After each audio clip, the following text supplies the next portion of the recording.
Trois textes bibliques de ce dimanche 11 mai 2025 sont tirés le premier du livre d'Ézéchiel, au chapitre 34, les 6 premiers versets, le second de la première épître de Pierre, au chapitre 2, du verset 20 au verset 25, et le troisième de l'Évangile selon Jean, au chapitre 10, les 10 premiers versets.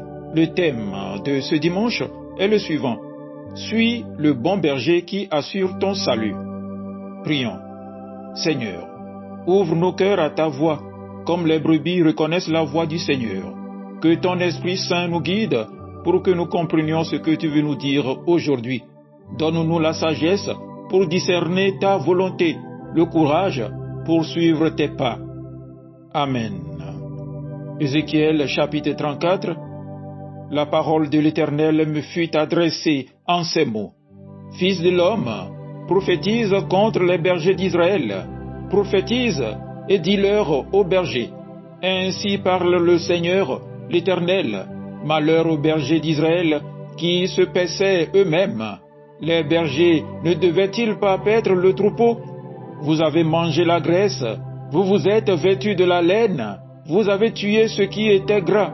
Vous n'avez point fait paître les brebis, vous n'avez pas fortifié celles qui étaient faibles, guéri celles qui étaient malades, pansé celles qui étaient blessées.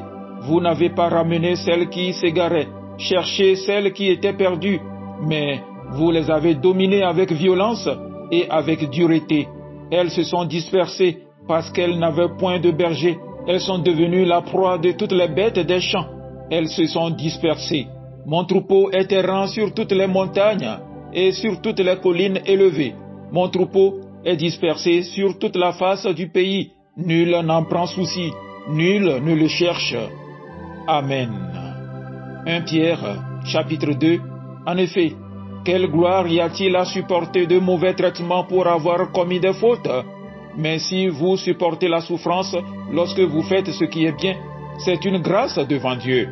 Et c'est à cela que vous avez été appelés, parce que Christ aussi a souffert pour vous, vous laissant un exemple, afin que vous suiviez ses traces, lui qui n'a point commis de péché, et dans la bouche duquel il ne s'est point trouvé de fraude. Lui qui, injurié, ne rendait point d'injures, maltraité, ne faisait point de menaces, mais s'en remettait à celui qui juge justement. Lui qui a porté lui-même nos péchés en son corps sur le bois, afin que, morts au péché, nous vivions pour la justice, lui par les meurtrissures duquel vous avez été guéris, car vous étiez comme des brebis errantes, mais maintenant vous êtes retournés vers le berger et le gardien de vos âmes. Amen. Évangile de Jean, chapitre 10. En vérité, je vous le dis, celui qui n'entre pas par la porte dans la bergerie, mais qui y monte par ailleurs est un voleur et un brigand.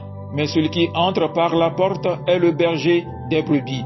Le portier lui ouvre, et les brebis entendent sa voix.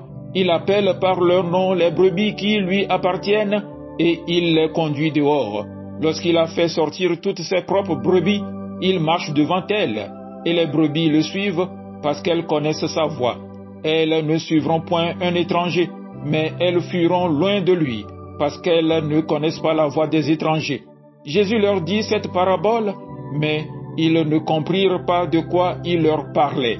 Jésus leur dit encore, en vérité, je vous le dis, je suis la porte des brebis. Tous ceux qui sont venus avant moi sont des voleurs et des brigands, mais les brebis ne les ont point écoutés. Je suis la porte. Si quelqu'un entre par moi, il sera sauvé.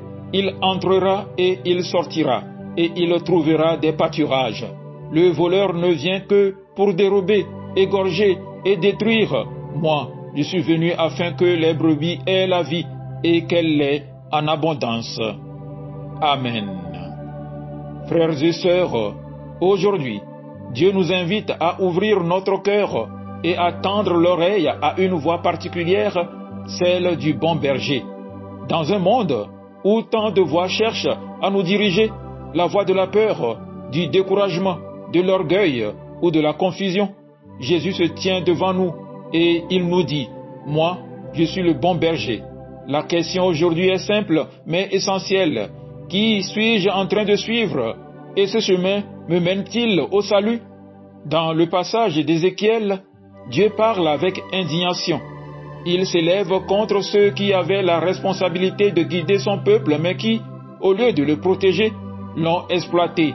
Malheur aux bergers d'Israël qui se paissaient eux-mêmes.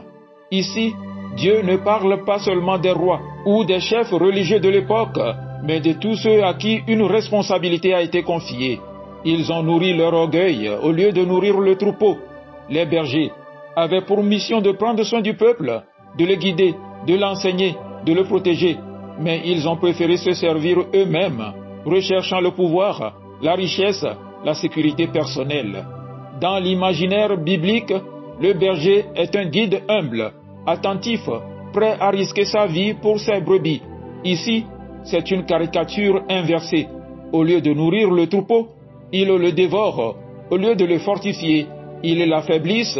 Au lieu de le rassembler, il laisse les brebis se disperser et s'ensuit la mort spirituelle. Cela décrit une église malade, un leadership sans compassion, une autorité corrompue, et cela interpelle aussi les croyants. Là où les anciens bergers ont échoué, le Christ prend leur place. Il ne domine pas, il souffre pour nous, il ne nous écrase pas, il porte nos péchés. Vous étiez errants comme des brebis, mais maintenant vous êtes retournés vers le berger et le gardien de vos âmes. L'apôtre Pierre nous rappelle que le salut vient de ce berger qui ne se contente pas de nous dire quoi faire, mais qui donne sa vie pour nous. Le suivre, ce n'est pas simplement adhérer à une morale chrétienne, c'est entrer dans une relation vivante avec le Christ, celui qui connaît nos blessures, nos égarements, et qui nous ramène à Dieu. Le bon berger n'est pas seulement un guide, il est aussi celui qui sauve, qui guérit et qui garde nos âmes dans la fidélité et l'amour. C'est pourquoi Jésus va plus loin.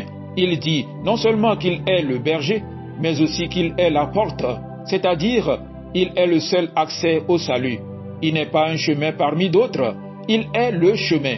Il est celui qui appelle ses brebis par leur nom, qu'il connaît et qu'elles reconnaissent. Moi, je suis venu pour que les brebis aient la vie et qu'elle l'ait en abondance. Cela nous interpelle. Sommes-nous à l'écoute de sa voix? Ne suivons-nous pas parfois la voie du voleur, celle qui promet la facilité, mais qui vole notre paix intérieure? Jésus ne nous force pas, il appelle, il ouvre la porte, mais c'est à nous d'entrer. Le suivre, c'est accepter de quitter les enclos de ce monde pour marcher librement avec lui vers la vie véritable. Frères et sœurs, cette parole est un appel à la décision. Le bon berger n'est pas lointain, il est ici, il t'appelle aujourd'hui, pas demain, pas quand tu iras mieux, maintenant. Veux-tu vraiment le suivre? Veux-tu lui confier ta vie, tes blessures, tes projets? Es-tu prêt à sortir de l'enclos de ta peur ou de ta routine pour entrer dans sa paix? Car ce n'est qu'en le suivant que tu trouveras la vie en abondance. Mon frère, ma sœur, ne reste pas à la porte, entre, suis et vis. Amen. Agréable journée dominicale à vous tous.